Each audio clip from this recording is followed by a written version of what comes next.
একদিকে যখন আইআইএম এর জোকার যে তরুণীকে ধর্ষণ করা হয়েছে, তার যে অভিযোগ যে তাকে ধর্ষণ করা হয়েছে বয়েজ হোস্টেলে নিয়ে গিয়ে তাকে শুধুমাত্র কাউন্সিলিং এর নাম দিয়ে ডেকে নিয়ে যাওয়া হয়েছিল আর তারপরেই ধর্ষণের ঘটনা। অন্যদিকে বাবার বয়ান সেটিও এবার সামনে আসছে। তিনি কি বলছেন, তার মেয়ে তাকে জানিয়েছিল যে কেউ তাকে শারীরিক নির্যাতন করেনি, অভিযোগ পত্রে মেয়ে অভিযোগ লেখেনি, এমনটাই বাবার তরফ থেকে জানতে পারা যাচ্ছে। তিনি ঠিক কি বলছেন আমরা শুনবো।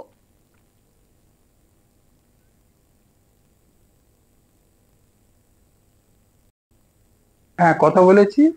ও বললো না, আমার কেউ টর্চারও করেনি আর আমার সঙ্গে কেউ খারাপ ব্যবহার কিছু করেনি। আমি জানি না ওটা ঠিক। আমরা কি জানি, আমার মেয়েকে ফিরে পেয়েছি, আমার মেয়ে নর্মাল। তার সঙ্গে যে অ্যারেস্ট হয়েছে তার সঙ্গে মেয়ের কি সম্পর্ক আপনি জানতে পারেন? কোনো সম্পর্ক নেই। বলছি ইনস্টাগ্রামে পরিচয়, না, থেকে পরিচয় মেয়েকে দেখেছিল, কোনো সম্পর্ক নেই ওর সঙ্গে। কি করতে গিয়েছিল কালকে? মেয়ে ও যেখানে স্টাডি করে সেখানে একটা কি কাগজ জমা দিতে গিয়েছিল। তারপরে ছেলের সঙ্গে কিভাবে পরিচয় হলো আমি সেটা এখন বলতে পারছি না। আপনার মেয়ে হরিদেবপুর থানায় কমপ্লেন লেখেন? হরিদেবপুর থানা ওকে কোথা থেকে পেয়েছে আমি জানি না, আমি সেটা ওরা বলেনি, আমি জিজ্ঞেসও করিনি।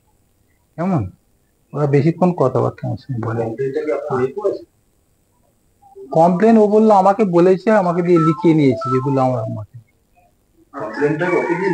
হ্যাঁ, আপনারা থানায় কবে যাবেন বা কথা বলবেন পুলিশ অফিসারদের সঙ্গে? আমি ওভার ফোন কথা বলবো, আইজির সঙ্গে বলে দিয়েছি। অভিযোগটা কি আপনার মেয়ে করেছে?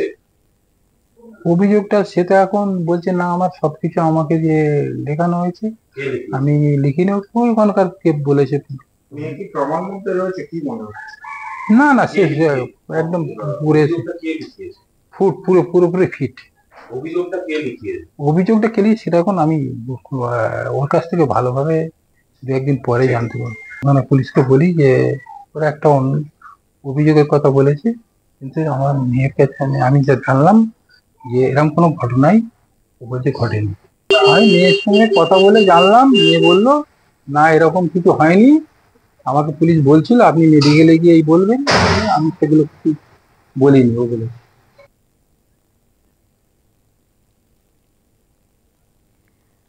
আপনারা শুনলেন নির্যাতিতার বাবা, তিনি বলছেন যে মেয়েকে দিয়ে জোর করে অভিযোগপত্রে লেখানো হয়েছে, কোনো অভিযোগপত্রে মেয়ে নিজে লেখেননি, তাকে কোনো শারীরিক নির্যাতন করা হয়নি, ধর্ষণের কোনো ঘটনা ঘটেনি। আর খুব স্বভাবতই এই এমন একটি ঘটনা যেখানে বাবা মেয়ের যে অভিযোগ সেখানে এক ধরনের বয়ান, অন্যদিকে বাবার বয়ান সেটি একেবারেই অন্যরকম। এই ঘটনায় স্বভাবতই রাজনৈতিক চর্চা শুরু হয়েছে। কি জানিয়েছেন রাহুল সিনহা, শুনুন।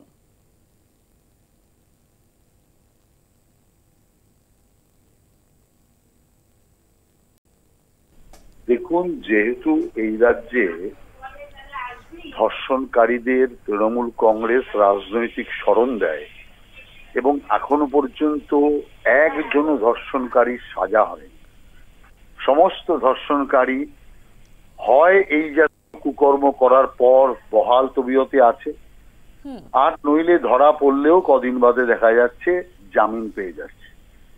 এই যে রাজনৈতিক ভাবে এই নারী অত্যাচারীদের পক্ষে যেভাবে সরকার এবং পার্টি কাজ করছে, এ জিনিসের কারণে সকলের ভয় চলে গিয়েছে, যার জন্য যেটা শিক্ষাস্থান বিদ্যাস্থান সেটা আজকে নোংরা স্থানে পরিণত হয়েছে। এরপরে তো যে কোনো বাড়ির লোক তার মেয়েকে কলেজে কিংবা স্কুলে পাঠাতে আতঙ্ক বোধ করবে, অর্থাৎ ধীরে ধীরে শিক্ষা সমাপ্ত হয়ে যাবে।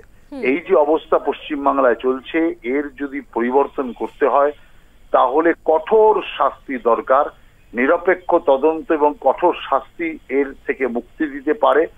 মুখ্যমন্ত্রী মমতা ব্যানার্জি আরজিগড় নিয়ে এত সরব ছিলেন, অথচ ল কলেজ নিয়ে একটা শব্দ করেননি কেন? এখনো পর্যন্ত জোকার ব্যাপারে মুখ্যমন্ত্রী মুখ খুললেন না কেন?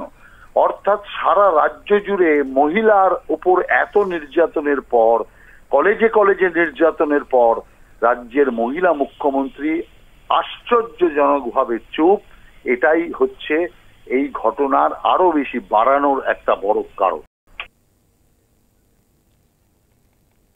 আর এই বিষয়ে সিপিএম নেতা সুজন চক্রবর্তী তিনি কি বলছেন শুনুন। দেখুন, আইআইএম জোকা একটা ইন্টারন্যাশনালি রিনাউন্ড অর্গানাইজেশন, কেন্দ্রীয় সরকারের পরিচালনা এটা ঠিক, কিন্তু সেখানে এরকমের একটা ঘটনা দুর্ভাগ্যজনক, উদ্বেগজনক।